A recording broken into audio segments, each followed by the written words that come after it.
মন দিয়ে কাজটা করো, মন দিয়ে কাজটা করো। 2 মাসের মধ্যে কিন্তু ওই অর্ডারটা তোমাকে ডেলিভার করতে হবে। দায়িত্ব নিয়ে কাজ করো আর কাজটাকে গুরুত্ব দাও। আমি যে কাজটা গুরুত্ব দিয়ে করি সেটা আমি সত্যি এবার আপনাকে প্রমাণ করে দেবো। আমাকে প্রমাণ করে কি হবে? আরে নিজেকে প্রমাণ করো। শুনুন না, বলছি যে আপনি কি ওবেলা আসবেন আমাদের বাড়িতে? সেরকম তো কিছু ভাবিনি, কেন বলো তো? না, আসেন তো মাঝে মাঝে, তাই জিজ্ঞেস করছি। কোনো দরকার আছে? দরকার ছাড়া বুঝি আসতে নেই? আমার তো মনে পড়ছে না কবে তুমি আমাকে অদরকারে ডেকেছো। আপনি তো ও বাড়িতে আমি ছাড়াও অন্যান্য অনেকের জন্য আসেন না? তাহলে সেই অন্য অনেকের সাথে আমাকে বুঝে নিতে দাও। তুমি মাঝখানে ঢুকো না, কেমন? মন দিয়ে কাজ করো। আসি।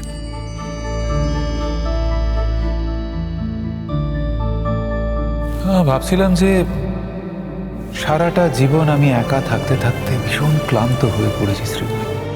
এখন আমারও একজন সঙ্গী দরকার, পার্মানেন্টলি, যা শুধু আমি টেক কেয়ার করবো না, সেও আমার টেক কেয়ার করবে।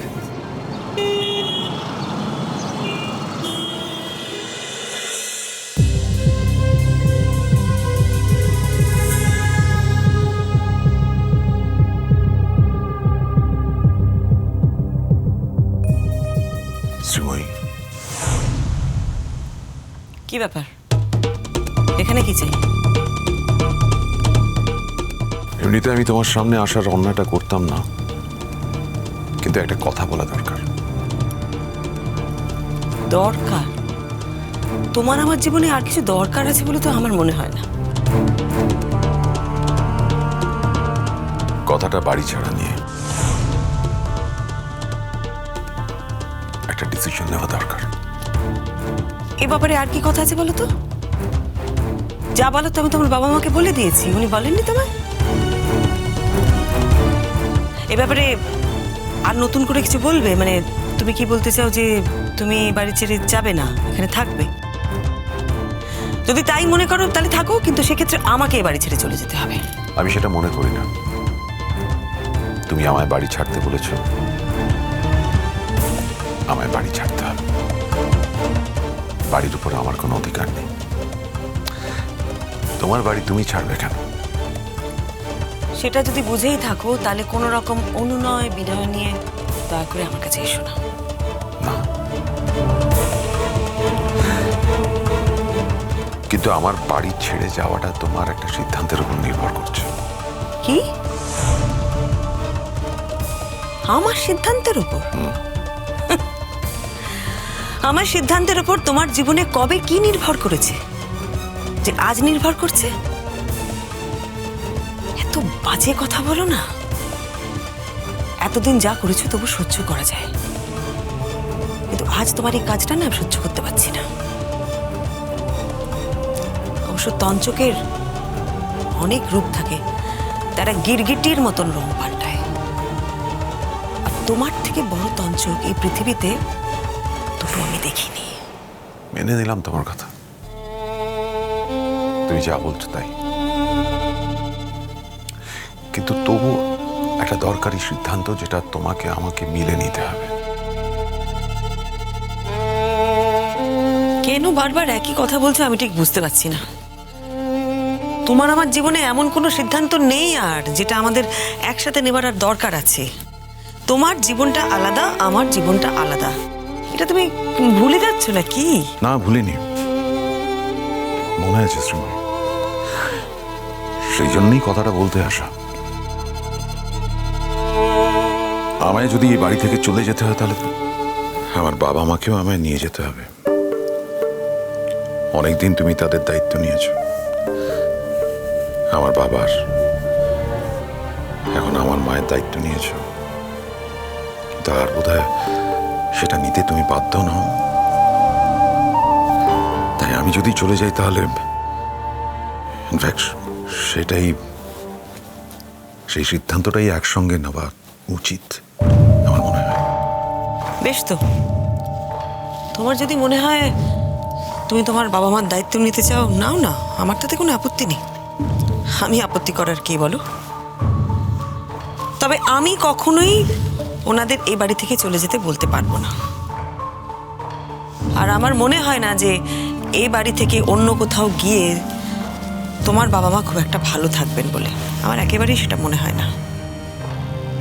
আরেকটা কথা কি জানো তো, আমার চরমতম বিপদের জেনে তোমার বাবা যেভাবে আমার পাশে থেকেছেন, যেভাবে আমাকে সাহায্য করেছেন, তাতে আমি মন থেকে খুব একটা ওনাকে একা ছেড়ে দিতে চাই না। আর এই বয়সে তোমার বাবা যেখানে থাকবেন সেখানে তোমার মায়েরও থাকা উচিত, এটা আমার মনে হয়। আর সব থেকে জরুরি কথা হলো যে তুমি কি গ্যারেন্টি দিয়ে বলতে পারো যে তোমার বাবা মাকে তোমার বউ ঠিক মতন যত্ন আত্তি করবে? কি বলো? এর আগেও তো অনেক বড় ক্ষতি করার চেষ্টা করেছে, আবার যে সে চেষ্টা করবে না সে বিষয়ে কি কোনো গ্যারেন্টি আছে? আর একটা কথা তোমাকে বলি, হয়তো তোমার কথাটা শুনতে ভালো লাগবে না, কিন্তু আমার মনে হয় কথাটা একটু তোমার কানে দেওয়া দরকার। তোমার মার কিন্তু অনেক গয়না আছে, আর তোমার বউকে না কোনো বিশ্বাস নেই। ও যে ওই গয়নাগুলোর লোভে তোমার মায়ের জীবন হানি করবে না, এ কথা কে বলতে পারে বলো তো? তুমি পারবে তোমার বউয়ের হাত থেকে তোমার মাকে বাঁচাতে? তুমি কি তোমার বউকে পাল্টাতে পারবে? আমার মনে হয় না পারবে। তাহলে কোন ভরসাতে বাবা মাকে এখান থেকে নিয়ে যেতে চাইছো? কি প্রমাণ করার জন্য? লোক দেখানো ভদ্রতা, সেই জন্য নিয়ে যেতে চাইছো?